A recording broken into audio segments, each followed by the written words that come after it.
Hi all Snail Stories friends. There are nights we think are nothing more than fleeting a mistake, a moment of weakness, a chance encounter. But sometimes, from that very moment, everything changes. A child is born, a contract is signed, and a love no one saw coming begins to quietly take root. This is the story of two seemingly opposite lives. A CEO driven by logic and reputation, and a yoga instructor who believes in emotion and sincerity. They came together for reasons neither wished for, not out of love, but responsibility. Yet it was the tiny life they created a child from one mistaken night that taught them what it means to stay, what it means to become a family. If you enjoy gentle, heartfelt stories that restore your faith in life's simplest miracles, hit that like button, leave a comment, and subscribe to Snail Story so you never miss another meaningful journey. Now, let's dive into this beautiful story together. The borrowed dress from her best friend was too tight around the waist. Her makeup heavier than usual, and the heels made Eva Carter feel like she was playing a part in someone else's life. She never belonged to this world, the world of lazy jazz tunes, overpriced champagne, and men in suits that cost more than her entire apartment. Please, just 2 hours. They need a backup stylist to maintain the image for this event. I already said yes, but something came up. Amanda, Eva's best friend, had pleaded. Eva, a home-based yoga instructor just dabbling in part-time styling, wasn't fond of strong perfumes or judgmental glances. But she agreed, partly out of guilt, partly out of loyalty. The party was hosted in the penthouse of a major corporation, soft footsteps gliding over marble floors. Polite laughter mingling with the gentle clink of crystal glasses, like masked strangers bumping into each other without ever revealing what lay underneath. Eva was about to slip into a quiet corner to escape for a moment when a low, smooth voice spoke beside her. "You're falling asleep too, aren't you?" She turned. The man holding a glass of wine had loosened his tie, the top button of his shirt undone, fatigue unmistakably etched across his face. But what caught Eva's attention was his gaze, unassuming, uncalculated, just raw wariness in a sea of polished pretenses.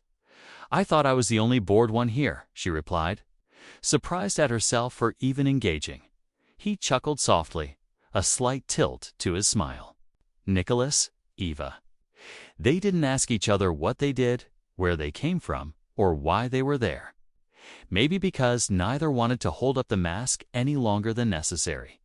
One glass of wine led to one conversation. One conversation led to an invitation to leave the party. Eva didn't know why she agreed. Maybe it was his eyes, not flirtatious, not hurried. Or the way he opened the car door for her, like no one in the world remembered that kind of detail anymore. The hotel apartment Nicholas was staying in sat quietly on the 38th floor, discreet and warm. Soft yellow lights wrapped around the silence like a blanket dot. No one made the first move. No one rushed. Everything unfolded like a jazz melody, spontaneous and uncertain where it might end. The next morning, Eva woke in a man's shirt, the room silent save for the wind whispering through the glass pane. Nicholas was gone, leaving only a neatly folded note. "Thank you for a kind night. No need to find each other again. Some of the best things don't have names." She didn't cry, didn't feel angry, didn't overthink it. It was just one night, and they had both agreed no attachments. Eva walked out like a stranger, back to her yoga mat, ginger tea, and the simple rhythm of her everyday life. But fate, as always, had no intention of keeping things simple. The wind chime tapped softly against the window at dawn, like a silent warning whispered into the morning light. Eva sat at the small kitchen table, staring blankly at the glass of orange juice she had poured at sunrise. But lately, her taste buds seemed to be on strike. Everything tasted bland, off, and nauseating for 3 days in a row. She had to cut her yoga sessions short because of dizziness. At first, Eva blamed it on lack of sleep or the stress of taking on extra gigs to cover her mounting credit card debt. But when the waves of nausea started hitting her in the middle of the night, no signs of flu or fever, frightening suspicion began knocking on her door. She sat in the bathroom, hand trembling as she held the pregnancy test. One line appeared. Then another dot too. Bold, red, unmistakable. "No, no way," she whispered, as if saying it softly might change the outcome. But the lines remained. Clear UN, movient, from panic, but from the dizzying shock rising from her feet to the top of her skull. One night, one man with no last name, no phone number, no promises. Just a folded note left on the bedside table. She bit her lip, trying to recall anything at all. His deep, quiet eyes. The warmth of his hand when he pulled her close. And the watch, a Patek Philippe. Limited edition, black dial with rose gold inlays, she remembered clearly. Because when he took it off and placed it on the table, the face caught the light just right, casting a moving gleam across the ceiling, an image so luxurious it felt absurd, just like his existence in her life. Eva slid to the bathroom floor, one question looping in her mind. What do I do now? 2 days later, Eva found his name. She hadn't meant to look, truly, but while casually scrolling through a financial newsfeed as she waited for a client, a photo made her stomach drop. Him standing with the executive board of the Grant Group, Nicholas Grant. Second generation CEO, the man who once rocked the U.S. financial world by backing out of an engagement to a senator's daughter just days before the wedding. The press called him the wolf in a suit. Others called him the most expensive bachelor of the decade. And now, Eva knew he was also the father of the child growing inside her. She didn't call, didn't email.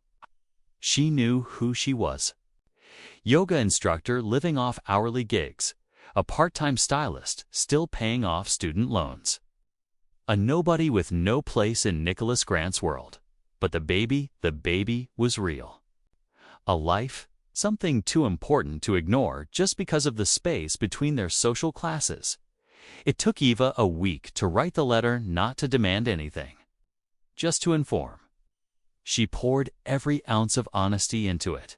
No blame, no requests. Just a copy of the pregnancy test results and a single line. I just thought you should know. She mailed it to the Grant Group's corporate office. No phone number, no return address. She expected nothing but the peace of giving the truth. Back to where it belonged. 3 days later, her phone rang at 6 a.m. Eva Carter. A deep, steady male voice. "Yes, who is this?" She mumbled, half asleep, mind still catching up. "This is Nicholas Grant. I believe we need to talk about that matter."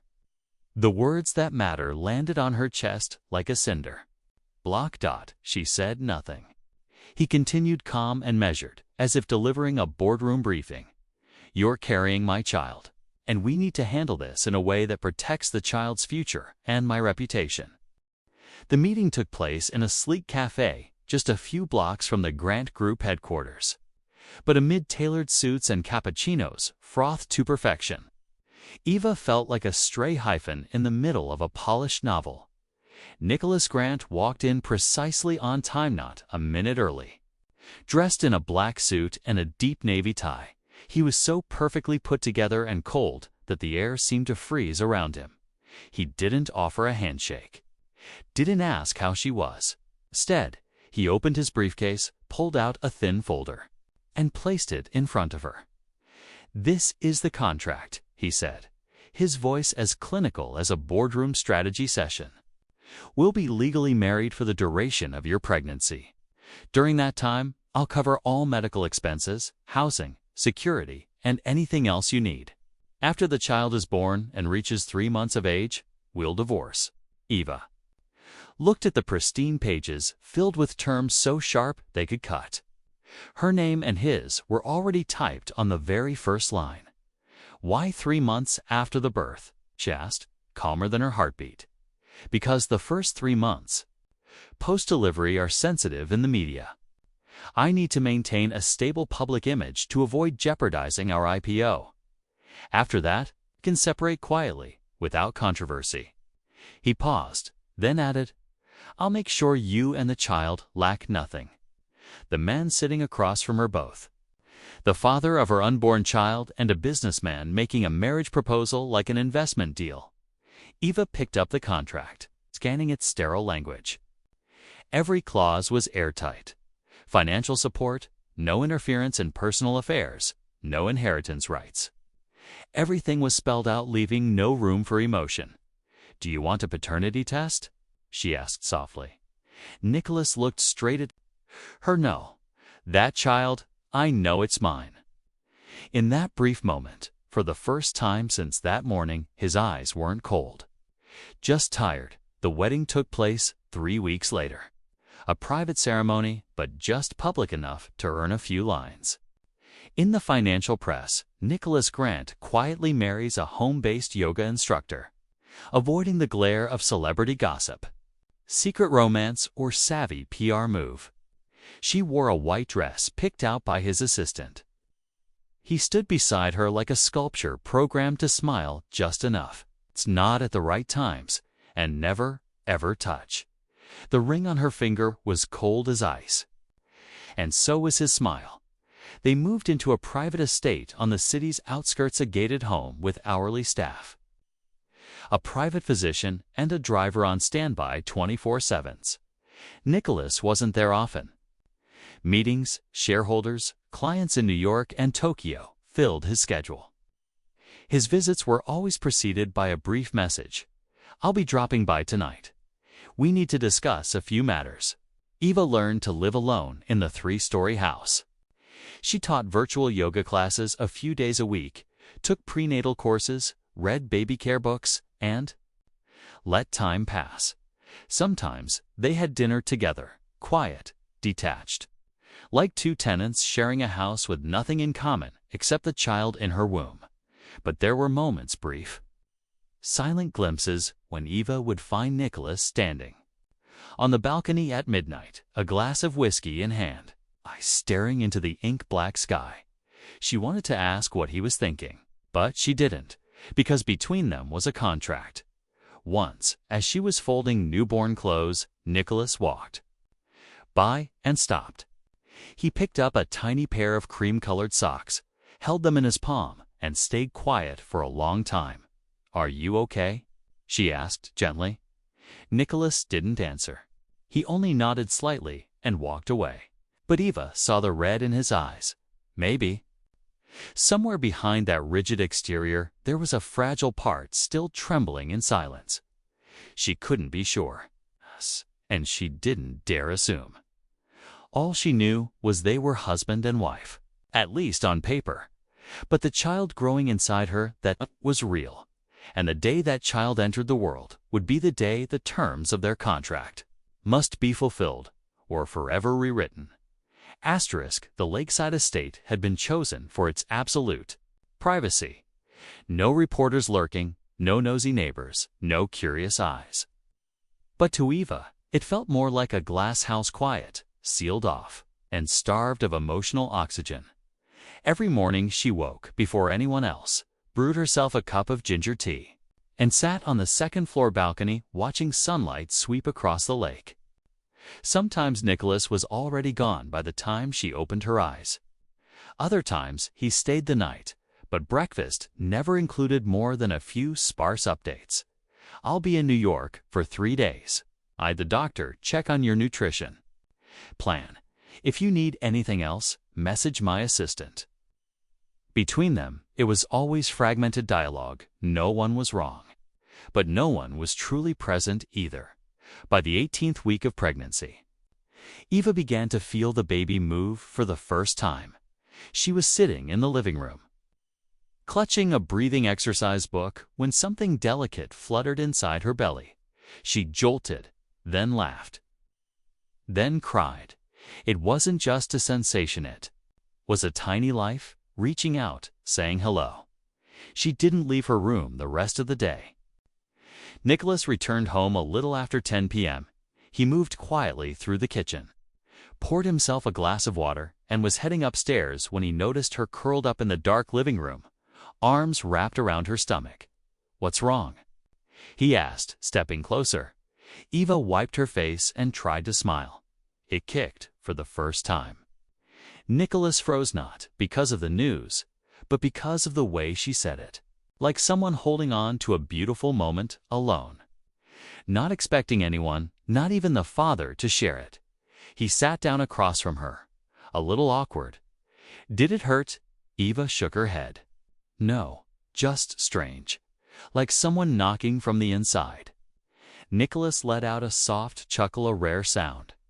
She couldn't remember the last time she'd heard him laugh. "May I feel it?" he asked, voice quieter than usual. Eva nodded. He placed his hand gently on her belly for the first time since the wedding. His hand was warm, slightly trembling. After a long moment, he whispered, almost afraid to break the silence, "Hey, little one." Neither of them said a word for a while, but the closeness didn't last the next day. Nicholas was back to being Nicholas: work, meetings, calls. He was so wrapped up in his schedule that he missed an important prenatal appointment, the one where the doctor showed the first 3D image of their child. Eva sat alone, watching the ultrasound screen, her heart hollow. That evening, he sent a text to apologize. Cold, robotic. No follow-up question. Eva didn't reply. By week 24, a woman named Clarissa showed up at the house. Eva hadn't been told in advance. Clarissa was from the board of directors, according to Nicholas. She was tasked with overseeing any reputational risks tied to his sudden marriage. In other words, she had come to size up the contract. Wife. Clarissa wore a black dress, carried a designer bag, and sized Eva up with a clinical gaze. "You used to be a yoga instructor, right? This lifestyle must be quite the adjustment." Eva smiled politely. "I'm used to breathing deeply and staying balanced. Comes in handy." Nicholas stayed silent the entire time. No defense, no explanations. After Clarissa left, Eva turned to him. "What exactly do you want me to be in their eyes?" Nicholas looked at her, unreadable. "Just stick to your role. I'll handle the rest." That answer felt like a door quietly closing between them. At week 27, Eva sat alone on the living room floor, folding baby clothes. Tiny socks, knit hats, swaddling blankets. Nicholas walked in. He looked at the pile, then asked softly, "Are you doing okay?" Eva didn't look up. Her voice was calm. "Have you ever thought that maybe this baby isn't a PR risk?" Nicholas said nothing. He turned and walked out of the room, leaving her alone with the soft yellow light and half-folded onesies. By the 30th week, Eva's body no longer moved with the ease of a yoga session. Each step was a negotiation with her swollen feet. Each attempt to bend down felt like folding the entire world into her belly. She gave up her morning ritual of sitting on the balcony with ginger tea. These days, she often lay on her side in bed, one hand resting on her stomach, whispering softly to her child. Sometimes, as Nicholas passed her door, he'd hear her voice, low and gentle like a lullaby. "You don't need to know how your parents met. Just know I love you." He'd pause for a few seconds, then continue on, silent as ever. Since Clarissa's visit, a strange emptiness had formed between them. Not anger, but definitely a disconnect. Nicholas still arranged for doctors, nutritionists, a private driver, but everything went through his assistant. Eva lived quietly, like a long-term guest in her own marriage. Only when her belly began to drop a sign that labor was approaching did things begin to shift. One night in early September, Eva was jolted awake by a sudden leg cramp. She sat up, clutching her calf, breaking into a cold sweat from the pain. Her bedroom door burst open. Nicholas whether he'd heard a sound or just sensed something was there within seconds. "What's wrong?" he asked, dropping to his knees beside her. Her hand instinctively gripped his tightly. "Cramp," she gritted her teeth. "My calf, it locked up." He said nothing more, just leaned in and began massaging her legs, low, steady, and surprisingly gentle. "Better?" he asked, voice hoarse. She nodded, her nightshirt damp with sweat.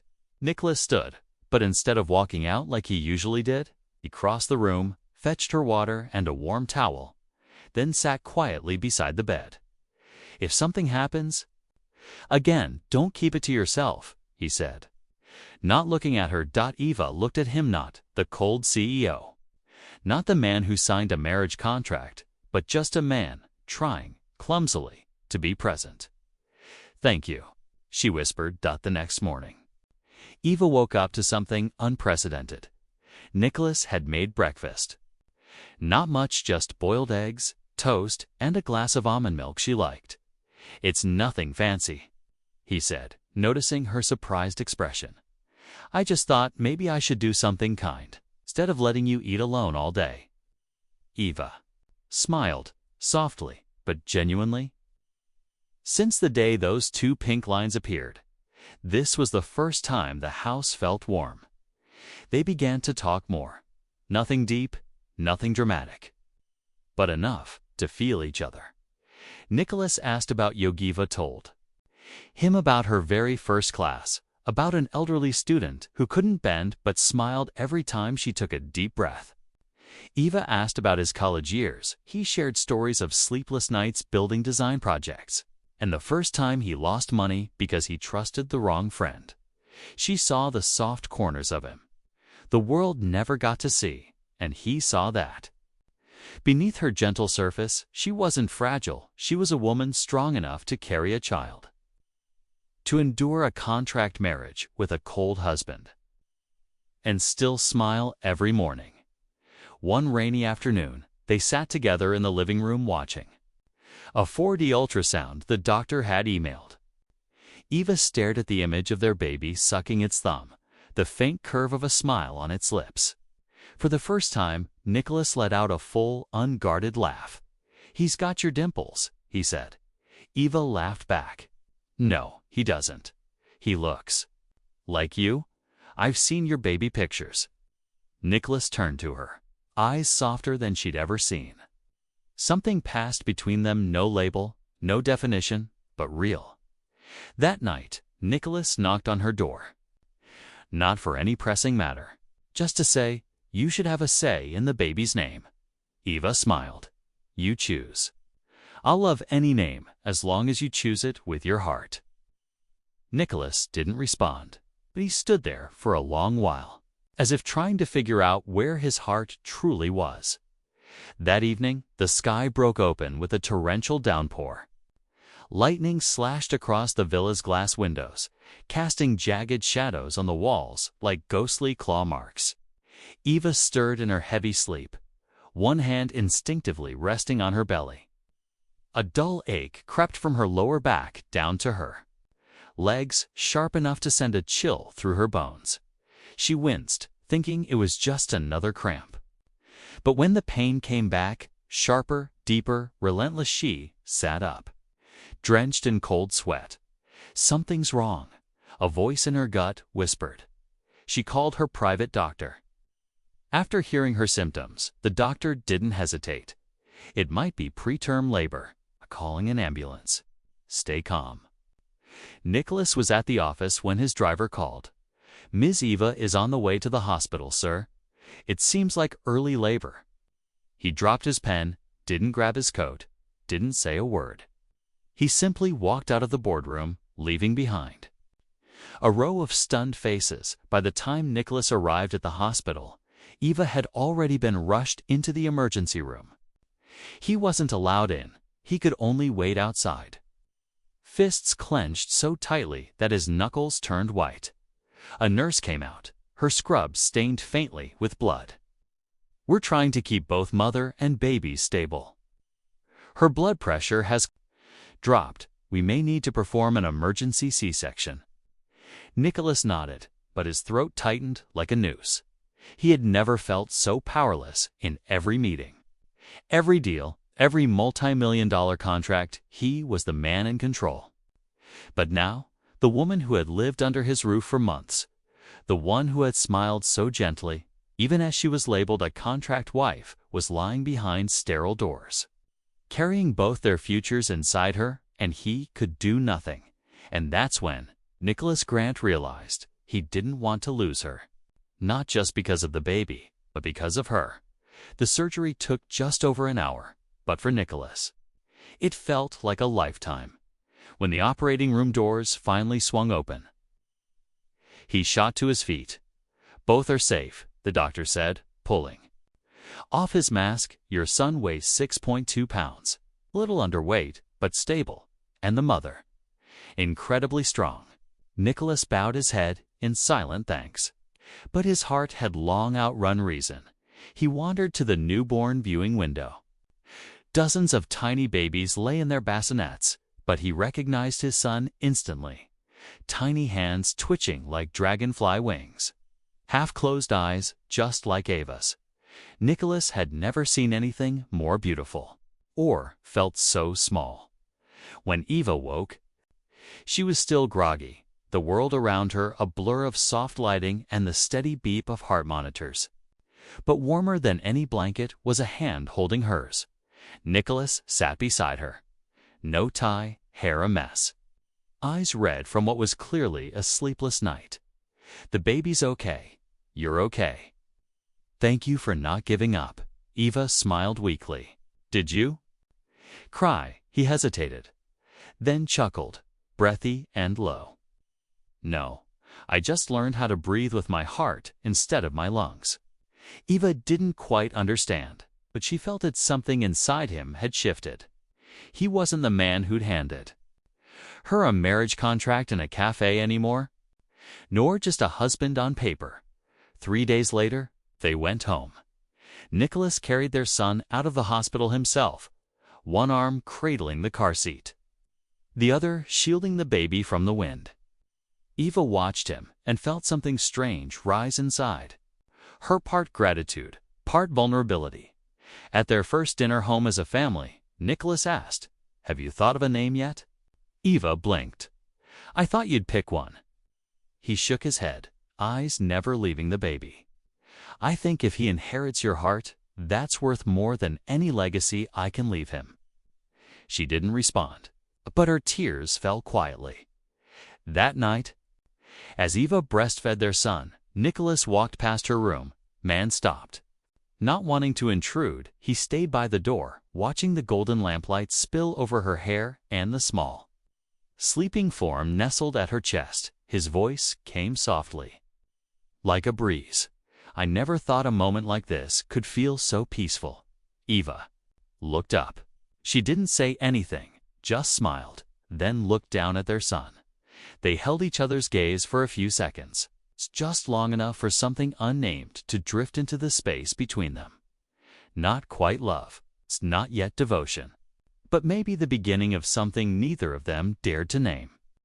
The house, once quiet like an upscale retreat, now echoed with new sounds, short midnight cries, the soft breathing of a newborn, and the whispered voices of two adults still learning how to become parents. Nicholas was not what you'd call graceful. The first time he changed a diaper, he wore surgical gloves like he was prepping for heart surgery. Eva laughed until she cried as he fumbled through it, completely baffled about which way the diaper should go. Not that end. "The baby's head is on the other side. Nicholas, wait like this. Oh no, is this a towel or a onesie?"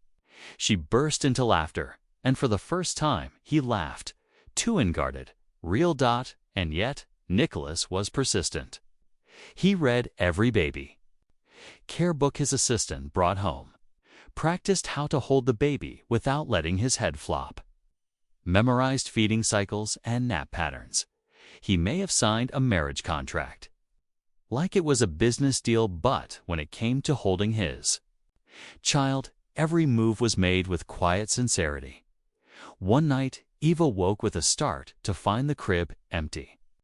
Heart pounding, she rushed out of the room and found Nicholas sitting on the sofa, their son sleeping peacefully on his chest, one tiny hand clutching his shirt collar.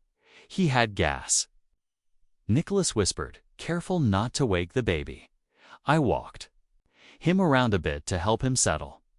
Eva stood still, watching father and son. A warmth spread through her chest and tightened her throat. In that moment, she realized something. Nicholas Grant, the man who once felt cold and distant, was truly trying to be a good father. No one had told him to. The contract certainly hadn't included 3 a.m. cuddle shifts. 3 weeks postpartum. Eva had recovered well. She began practicing gentle yoga at home, mostly to stretch out her body and stabilize her emotions. Nicholas occasionally passed by the patio where she laid her mat, within sight of the baby monitor and the soft breeze. Outside, he never said much, just leaned against the doorway, quietly watching her slow, deliberate movements.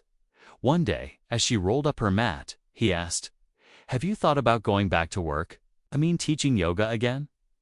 Eva looked up, surprised. "You think that's okay?" He gave a small nod. "As long as you still have time for yourself. And for the baby." She smiled, a gentle curve like morning sunlight.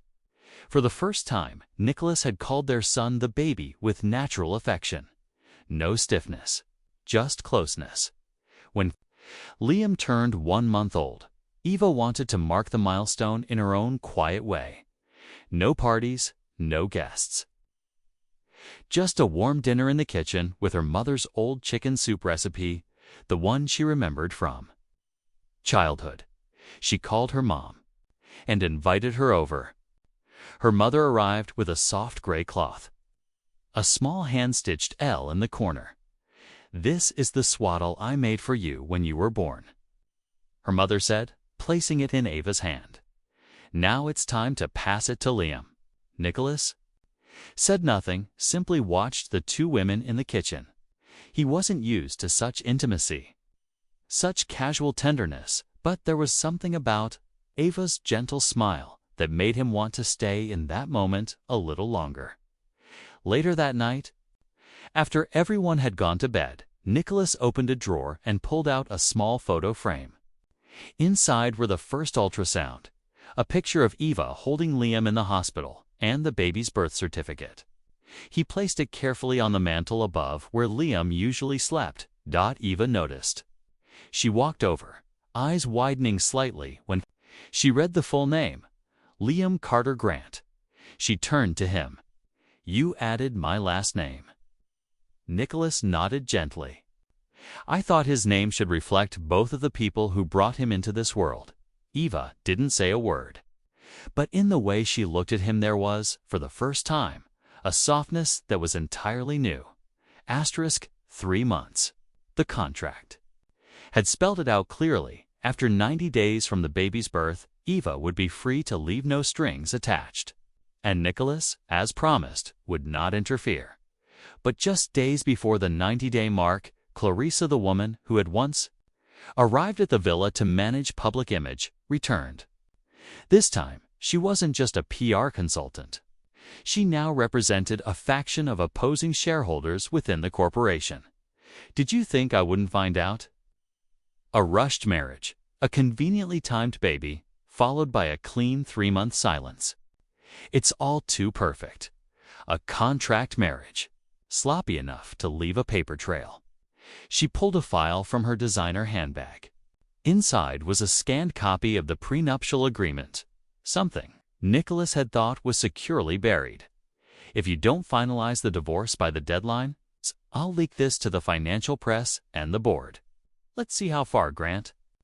Group stock goes when its CEO is caught manipulating media and defrauding investors. Nicholas clenched his fists but said nothing. It wasn't the threat to his position that stung, it was knowing who would get hurt the most if the story broke. Eva and their son. On day 91, Nicholas's attorney sent over the completed divorce papers. Eva only needed to sign. There were no tears, No arguments. Just a quiet nod from her and the familiar pinch at the bridge of Nicholas's nose, the gesture he made when holding back emotion. Eva had no idea that behind his silence was a quiet storm, all to protect her and Liam from the noise of the world. She packed on a Saturday morning under the first sunlight in weeks. Not much, just clothes, some baby toys, and the framed ultrasound she had kept since the hospital. Nicholas didn't show. She didn't wait. Her mother's home sat an hour outside the city. There was a patch of grass, a blooming bougainvillea trellis, and a spare room her mother had turned into a space for the two of them. Life returned to its rhythm, simple, solitary, like the early months of her pregnancy. Eva taught yoga from home, holding small classes a few times a week. Mornings were for Liam, afternoons for her students, evenings for soft music and unwritten journal entries. And Nicholas was nowhere. No calls for 10 days. Then, on the 11th day, the doorbell rang. Eva opened it to find him standing there, sleeves rolled, holding a file folder in one hand and a stuffed bear in the other. "I thought we should talk about preschools for Liam." She blinked. "Now he's 3 months old." He nodded. "I like to plan ahead." She took the bear. Then, "Come in." The second time came 3 days later. Nicholas returned, claiming he'd forgotten his watch in the kitchen during his last visit. Eva tilted her head. "You never went into the kitchen." Nicholas looked flustered. "Right, well, I thought I did. Maybe." She didn't say anything. But that night, when she closed the door, she found herself smiling without even meaning to. The third time, the fourth, the fifth, there were no more excuses. Nicholas dropped by in the late afternoons while she was feeding Liam or winding down a yoga class in the yard. He didn't arrive as a former husband. He came as someone trying to reclaim something that had once slipped through his fingers. "Liam's really into sucking his fingers these days, huh? You're teaching outdoors now. That tree would be perfect for a swing." "Oh, I left my jacket in the car last week. Thought I'd also check if Liam still remembers my face." At first, Eva was wary. But gradually, her guard softened. Nicholas no longer wore sharp suits or carried cold explanations. He came in casual tees, sometimes bringing pastries. He'd once even gotten clawed by the neighbor's cat while holding Liam on the porch. The man who used to feel too distant to touch now fumbled with baby bottles and played peekaboo like a dad learning to love from the beginning. One afternoon, while Eva was finishing a class with her last student, Nicholas arrived earlier than usual. He stood at the edge of the yard, watching quietly. Eva was in her workout clothes, hair tied back, sunlight filtering through the trees, casting shadows over her steady, graceful form. Beside her, Liam lay sleeping in his bassinet, still clutching the old stuffed bear. Nicholas felt peace, a strange, quiet kind of peace, like time had paused, like he could stay in that moment forever. That evening, after sharing their first dinner together since the divorce, Eva poured tea and said, "You know you don't need an excuse to come here anymore, right?" Nicholas looked at her. His gaze didn't waver. "I know. I'm still not sure if you want me here." She didn't answer right away. Just smiled, then turned to Liam, playing with his rattle. "He seems happy every time you show up." Nicholas followed her gaze. "And his mother?" Eva touched the teacup, still thinking about it.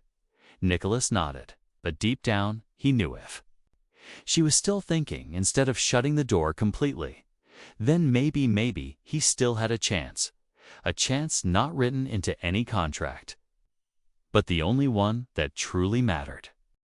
Since the day Eva and Liam left, the villa had become too spacious, too quiet, too polished, like a model home on display. Everything was pristine. Everything was soulless. Nicholas kept working, kept signing, kept leading. But every time his pen touched paper, he could hear Liam's tiny laugh echoing in his head. He could hear Ava's soft yoga mantras in the early mornings. and he could hear the quiet finality of the front door closing the day she moved out. He didn't blame her. He only blamed himself. Nicholas still visited regularly. At first, his reasons were legitimate vaccination updates, a copy of Liam's birth certificate discussing a savings account for the baby. But slowly, the excuses grew stranger. I think I left a tie here last time. Is anyone taking care of the lavender in the yard? The leaves looked a little yellow. We should probably make a list of teething nonas just in case I ever get to babysit him for a day. Eva didn't shut the door on him, but she didn't invite him in either. She kept a polite, measured distance, no more, no less. She had no idea how hard Nicholas had fought to keep the real reason for the divorce hidden. She thought he'd walked away because the contract had ended, because the feelings had faded. But the truth was, he'd left to protect her, and he still hadn't forgiven himself for it. One Thursday afternoon, Nicholas showed up earlier than usual. As he stepped into the backyard, he saw Eva finishing a yoga session. Her last student of the day was a young man, tall, friendly, helping her roll up a mat as they shared a small laugh. Nicholas froze. There was nothing inappropriate, no lingering touches. But that smile, he had never seen Eva smile like that during their early months living together. Something clenched inside him, not explodes like rage, but deep and quiet. Like a wound you didn't know was bleeding until it soaked through your shirt. Jealousy. And not just because another man made her smile. He was jealous because that man wasn't carrying the weight of a ruined contract. That man wasn't the one who'd walked away. That evening, Nicholas didn't walk inside like he usually did. He sat on the front steps, hands folded tightly, the golden light of sunset stretching his shadow toward the window where Liam lay napping. Eva came out and spotted him. "Not going to make up an excuse today?" she asked. Nicholas looked up. His eyes didn't avoid hers. The cold politeness was gone. "I didn't come here for an excuse." "Then why?" He stood slowly. For the first time, he didn't dodge. What he needed to say, "I used to think letting you go would be the decent thing, that giving you your freedom would be enough. But I was wrong." He swallowed hard. "Eva, I love you. Not just because you're Liam's mother, but because you brought life into a house that was just walls. Because you made me want to learn how to hold a baby, how to wake up at 3 a.m., how to find peace in stillness." She didn't move. Her heart thudded against her chest, but her gaze stayed steady. He took a breath and stepped closer. "I want to be a real husband, not a name on a contract. Not the guy who shows up on time and leaves when the calendar says so. I want to be there every morning, every night when you need a hand to hold, and when Liam wants someone to read to him. I won't promise perfection, but I will promise this sigh won't disappear again." Eva turned away for a moment, collecting herself. When she turned back, her eyes were red but her voice held firm. "Why now?" Nicholas met her gaze. "No hesitation, because I'm scared. Scared that if I wait any longer, I'll lose you for real. Scared that one more step back and you'll never look over your shoulder again." That night, Eva didn't give him an answer. But when Nicholas left, she didn't walk him to the gate like she always did. She stood quietly on the porch, holding Liam to her chest, and whispered, "Your dad finally said the words I've been waiting for. But now it's my turn to ask my heart, can I trust again?" The answer would never be written into any clause. Asterisk. Nicholas didn't come the next day. He didn't call. He didn't text. Because this time, he knew the decision wasn't his to make. Every confession, every effort he had, was already on the table. The rest belonged to Eva. What he didn't expect was how much he missed them. The way Liam furrowed his brows in sleep. The soft gurgles each morning. Even the faint scent of baby formula clinging to his shirt. Each one tugged at his chest like a string, pulling him apart. It took Eva 3 days to decide. Not to punish him, but because she truly had to think.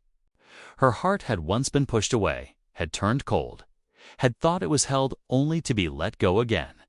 She was scared that forgiving him might put her right back in a cycle she couldn't escape. But then, while reorganizing the bookshelf, a piece of paper slipped from a folder. It's an internal email printout from Grant Group, something Nicholas had accidentally left behind. One line from the legal advisor stood out. If Clarissa persists in threatening to leak the prenuptial agreement, we recommend finalizing the divorce before day 91 to ensure legal separation and protect the other party from collateral damage. Eva froze. Everything began to connect. The sudden changes in the final week, the way Nicholas avoided her gaze, his silence when she signed. He hadn't walked away because he stopped loving her. He did it to shield her and their son from the firestorm waiting to strike. That evening, Eva picked up the phone and called. It hadn't even rung halfway when Nicholas answered, breathless. "I'm here." Eva took a deep breath. "Are you free tonight?" "Free. Completely free. Free for life, if you need me." She laughed, truly laughed, for the first time in what felt like forever. "Then come over for dinner." That night's meal had no candles, no fancy wine. Just her mother's chicken soup, toasted bread, and Nicholas in a slightly wrinkled shirt, likely from running out the door too fast. Eva greeted him with a soft smile. Nicholas didn't need to ask anything. He scooped Liam into his arms and held him close, like he'd spent an entire winter starving for that exact touch. "Did you miss him?" Eva asked gently. Nicholas kissed his son's forehead and whispered, "More than I've ever missed anything." After dinner, they sat together in the living room. Liam slept peacefully in his bassinet, his tiny breaths filling the silence like a lullaby. Eva turned to Nicholas, her voice quiet but steady. "I know now about the reason you signed the papers." He froze. I found the document you left behind. The legal advice? You didn't leave because you wanted to. You left to protect me and Liam?"